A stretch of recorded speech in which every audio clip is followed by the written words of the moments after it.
different audiences, so it's okay. It's perfect.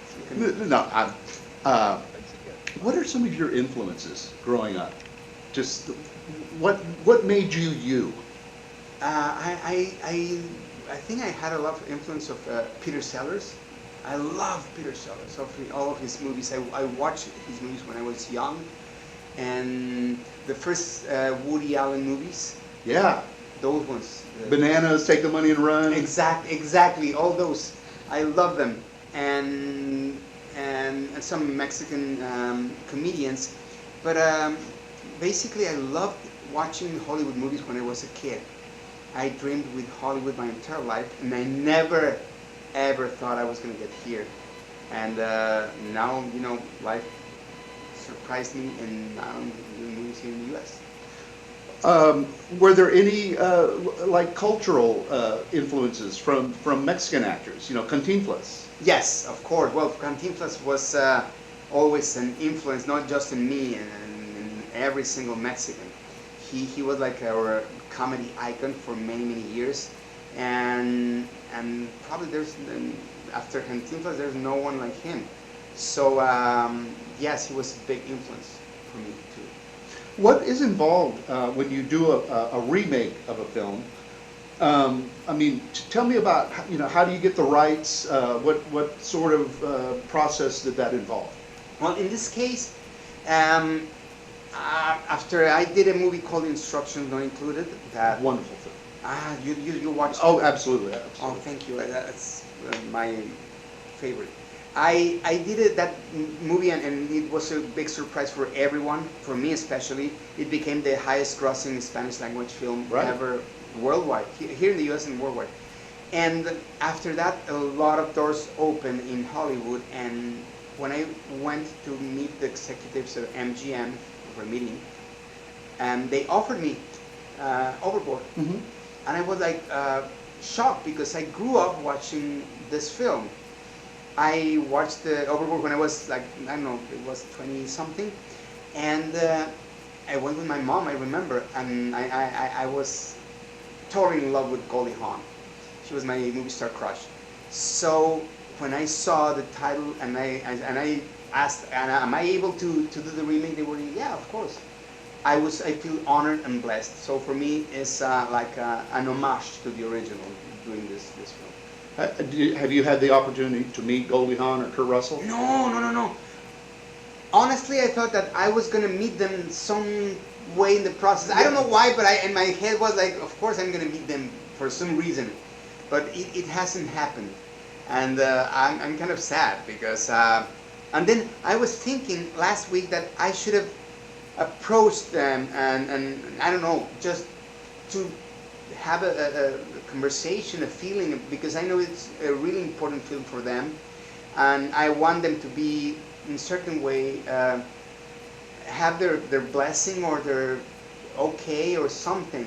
But I never approached them because I met I saw Goldie Hawn in a Starbucks like 2 years ago, Hmm.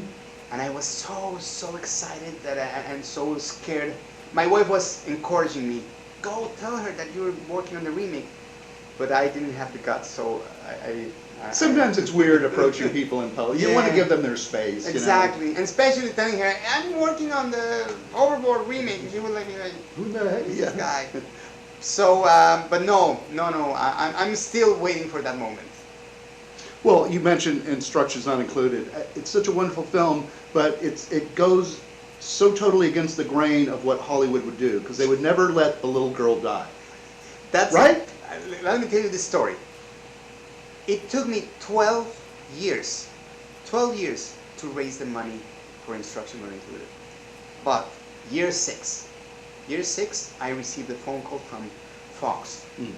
after a meeting we had, Fox USA, and they said we read the script, we liked it, we would like to finance the film, but we just have one request. We need to change the ending because there's no way that the kid is going to die at the end. That doesn't happen in a Hollywood movie. Exactly like you said.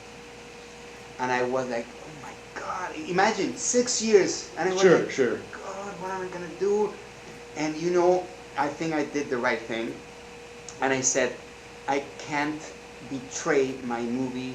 I can't betray my script. This movie is all about the ending. So I finally said no. I rejected Fox for that, but it took me another 6 years to get the movie financed. But 6 years later, the same guy that told me that, called me back and he said, I apologize, I was wrong, Boom. and I would like, yeah, that was he invited me to have dinner, and we talked about this, and he said, I was completely wrong, and I would like to work with you again. I mean, in the future. I mean, that's what happens when you think outside the box. And I heard you mention Shape of Water, and it's such a brilliant film. And look, it just won the Best Picture. Yes. You know? Because it's different, and I think that's the beauty of diversity. That's why I think we're fighting so much for diversity. It's not about just, hey, give me a chance because I'm Mexican or I'm Indian or whatever. It's about hearing new stories in Hollywood. And I don't know why everyone is so close to that. I mean, they don't want to hear anything outside the box. And I think it shouldn't happen because in Latin America, we've been watching Hollywood films forever. And everything is about Americans with American actors, American stories, American directors. Everything is about Americans, and we love Hollywood movies. We love them. Even though if it's not appealing, I mean, there's nothing more apart from us like the NASA films, Apollo 13, for example. We don't know what a rocket looks like, but we love that movie. So you don't need to be connected sometimes with the culture. Just it's interesting to hear other stories, other kind of storytelling also. That's why it's Guillermo del Toro and Cuarón and Iñárritu are having successful because they are telling stories in a different way. I don't know how many times I saw Gravity in a theater. I had to go back and see it in IMAX. I had to go take my girlfriend to see it. It's, you know, something like that. Yeah. It just I got to tell you, I love films that just reach in and grab your heart. Yeah. And your films do that for me. I just watched this film called The Fencer. It's a Finnish film from Finland, but it's in Russian.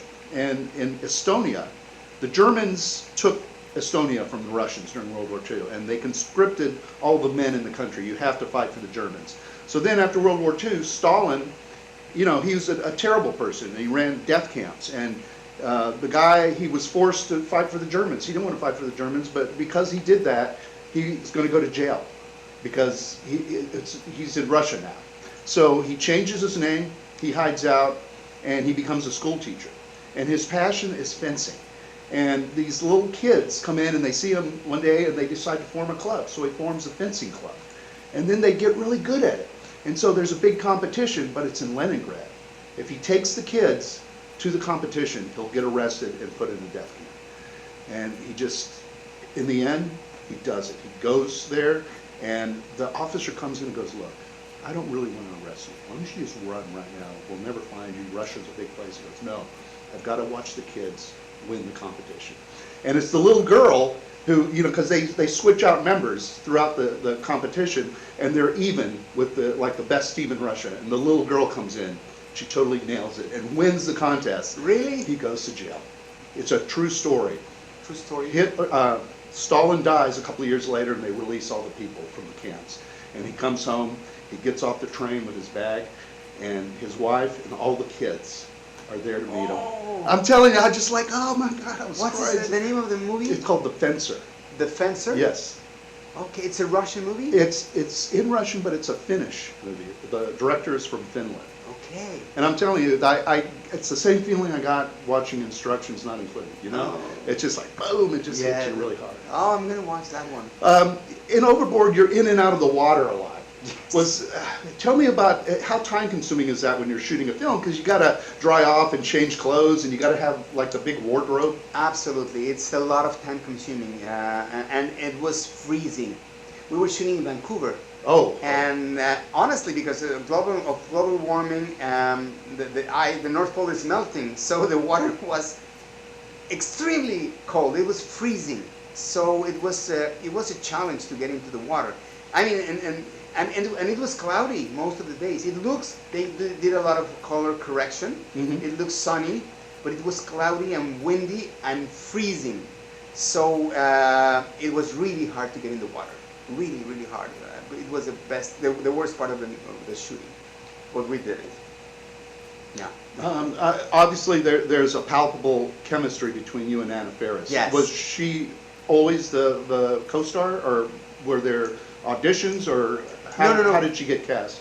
You know, usually you have 2 or 3 people in your head, and then you see who's available, etc. But in this case, Anna was our first option. We discussed in a certain point also about Kate Hudson, but the studio said, you know, it's going to be weird because it's going to be... Oh, because she's a Goldie because Hawn's she's daughter.